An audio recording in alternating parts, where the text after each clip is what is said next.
This 100-mile wilderness, we want it safe. We want it so that you can go out there and it's pristine and it's mystical and it cleanses the soul and you can get away and you don't hear anybody else out there. And that is so important if you've never had it before. You got to come out and see what it's like. When we bring people out here and show them this country, they become connected to it. And if they become connected to it, they become good stewards of the land. If we can pass that on to the next generation and to the generation after that, these wild places will be saved and preserved. In 1911, determined members of the Appalachian Mountain Club laid the foundation for the White Mountains to become a national forest. As the new millennium drew near, the club's leadership reflected upon this accomplishment as they sought a vision for the future.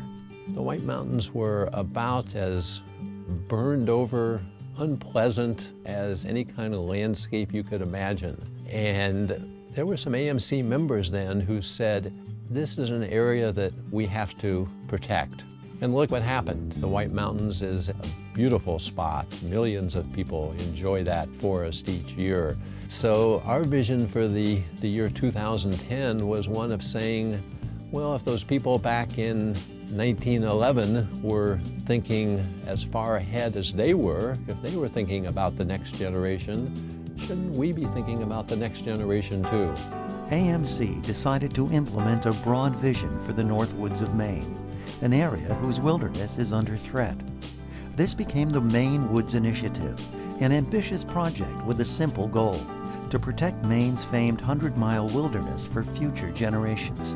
The 100-mile wilderness is what's referred to this region roughly between Moosehead Lake and Baxter State Park and the southern end of Piscataquis County to Dover-Foxcroft. It refers to the last 100 miles of the Appalachian Trail from when it last passes through a town and a paved road before it reaches the northern terminus of the Appalachian Trail and at Katahdin and Baxter State Park. Right now, this land is really under threat. It's under threat of development, and it's under threat for more intensive commercial harvesting. This is the window of opportunity. This is the time to do it. Here is something that we can do as an organization.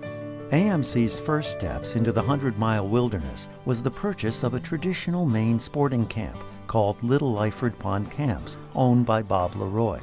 I saw one of Maine's notorious liquidation harvesters driving around out here looking at things, and it basically sent my wife and I into a panic that things were going to change and not in a very good way. AMC came in and bought the camps on 300 acres, which surrounded the 2 ponds and a mile of riverfront.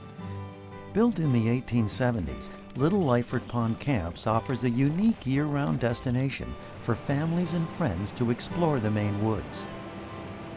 AMC next acquired the Katahdin Ironworks, a 37,000-acre forest surrounding the camp. Named after a 19th century iron-making operation, the property includes spectacular sites such as Gulf Haggis. The progress on our Maine Woods Initiative has gone just much faster than we ever anticipated. We found that there was a chance that really came to us to buy a second sporting camp further up north called Meadowissla. And recently we've been able to acquire a camp that we now call the Gorman Chairback Camps. There's a real opportunity for a week-long venture in the wintertime, skiing from sporting camp to sporting camp. Creating these kinds of opportunities to enjoy the outdoors is one of several major goals of the Maine Woods Initiative. First is land conservation for recreation, for habitat, ecological protection. The second point is developing recreation access, so building the trails, the trailheads for hikers, for skiers, building the places where people are going to come to, like Little Lyford Pond Camps and other lodges. The third point is sustainable forestry, so showing that we can actually do sustainable forestry, do it well, create income and improve the forest over the long term. And along with that is community and economic development. If they're coming into one of our camps for a weekend in the winter, often they're spending the first night in Greenville and having dinner and breakfast and whatnot. And then the fourth point is education. We're really trying to incorporate education into everything we do here, from the guests to local students and the programs that we're doing in the local schools. We've found that the number of individuals who have shown interest aren't just our traditional supporters. They are people who come from throughout the region, in some cases from throughout the country, because those 4 goals of the project really are something that are very important to them. These are people for whom outdoor experiences have been a very important part of their lives, and they want to make sure that those kinds of experiences are available for other people in the future. The Maine Woods Initiative is the largest investment in conservation and recreation in AMC's 133-year history, and much has been accomplished.